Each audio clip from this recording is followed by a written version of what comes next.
Hello and welcome to another edition of Mailbag.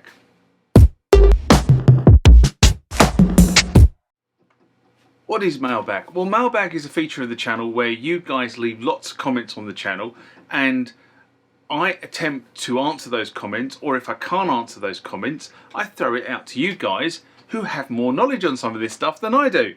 So let's get into the first mailbag of this session.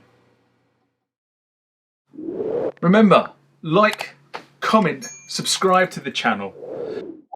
Go over to Instagram and follow me there. Go over to Facebook, follow me there. That's where the normal notices are.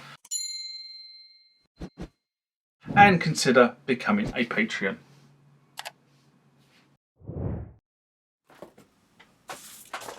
Next comment or question comes from Jack and Jill Marley, 1988, and is in response to how close are the D70 and the M30 engines. R8 drum machine uses membrane keyboards. A video I did in February 2021. I think this is probably going to be the last one I do of this series because my voice is getting a little bit hoarse. And Richard writes, it's funny how in 2021 I thought mainly using VST instruments was the way forward. With drum machines like the R8 and Alsys drum machines, I often took advantage of people's generosity to distribute free sample packs. And my excuse at the time was that as I didn't use those sounds very often, I thought it made sense to just stick with the sample packs. And I used to balk at the idea of spending £300 to £400 on a Roland R8. But the sounds ensued these drum machines are copyrighted content, and I know for the fact that the company who owns the Alsys really don't like people distributing VSTs and free sample packs of their drum machine sounds without their permissions. A VST called Alsys Drum Rack, modelled after one of the Alsys drum modules from the 90s, was pulled, and also the sample pack of the SR16 I downloaded many years ago is no longer available.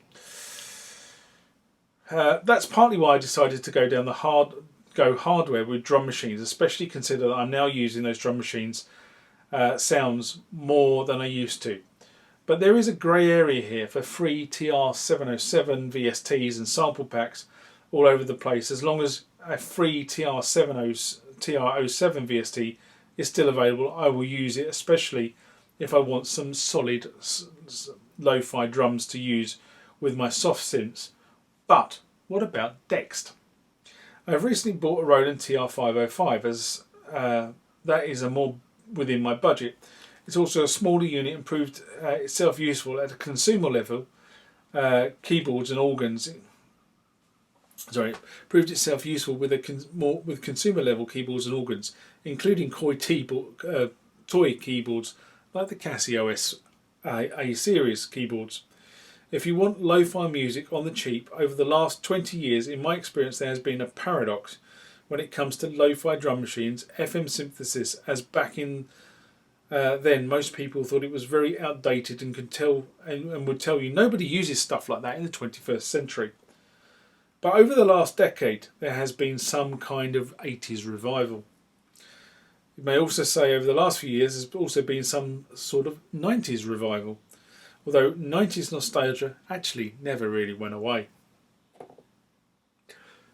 I think those views are really interesting, I have to be honest. Now there is, and there always has been, real contention over sample packs and people selling sample packs and people having rights to sell sample packs.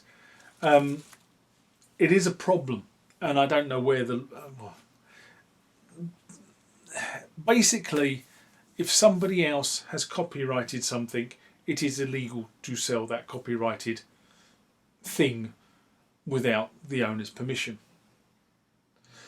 In a lot of instances, the people who programmed the sample packs or the distributed tone libraries signed away their rights very early on because they were basically paid to do it, and therefore they are no longer in control of that. The problem then becomes that the companies that then distributed these sample packs or these libraries, tone libraries, have since gone out of business.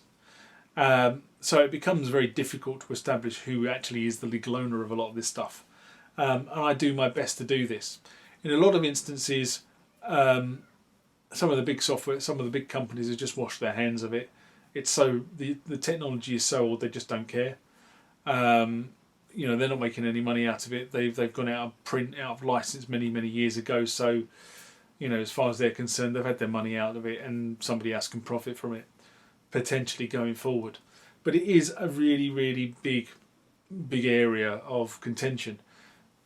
People might say the media library is somewhere like that, and the media library is nothing like that. I sell the media and copy on to replace the disc that you can't now use because they've gone US. That's what it's all about.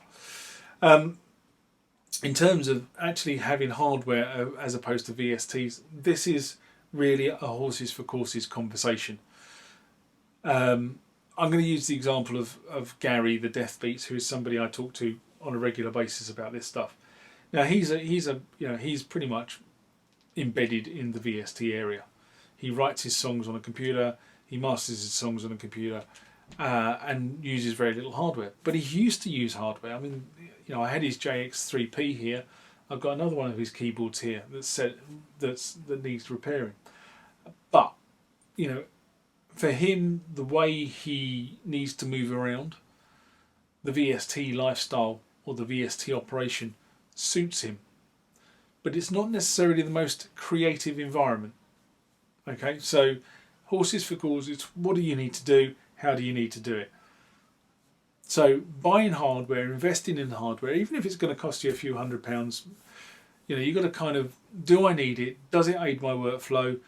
Can I use it? If you can't answer those questions and give yourself a reasonable answer, you shouldn't be buying the hardware in the first place. Now, yes, I'm a bit of a collector. I do buy hardware that is not necessarily part of my workflow. But on the flip side to that, I do actually have a long, hard conversation with myself before I buy anything. Okay? Because I have to understand, where does it fit into my workflow, or where does it fit into my collection? And if I can't answer those two questions, it doesn't get bought. I have made some rash and impulsive purchases in the past and kind of regretted it. I have to be honest and say my Ensoniq EPS 16 was a rash purchase. I didn't really. I got stung on that. I really did get stung on that. What I bought was not what I thought I was buying. But you do have to ask yourself those stiff questions, and if you can't answer those stiff questions, my honest opinion is you probably shouldn't be buying it. But Richard makes some really good points there about, can you get it electronically? And there's lots of people who run around saying you can get it electronically. The flip side to this is there's lots of people saying if you've got something, you should make it available to somebody else for free. I'm not of that mindset. And I'll tell you the reason why I'm not on that mindset, because life is not free. And you shouldn't, you can't expect to just get this stuff for nothing.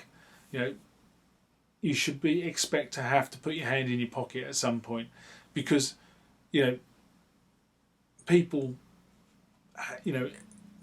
sell these, they put time and effort into creating things, and therefore, it shouldn't be free. That's my opinion. I'm quite happy to supply you guys with certain things, and I'm quite happy to do that. But this channel takes time and money to run, and therefore, it's a small contribution to the channel, and I'll quite happily, supply you with whatever it happens to be if I have it. That's the honest answer. So anyway, that's just a sort of minor rant on the end of this mailbag.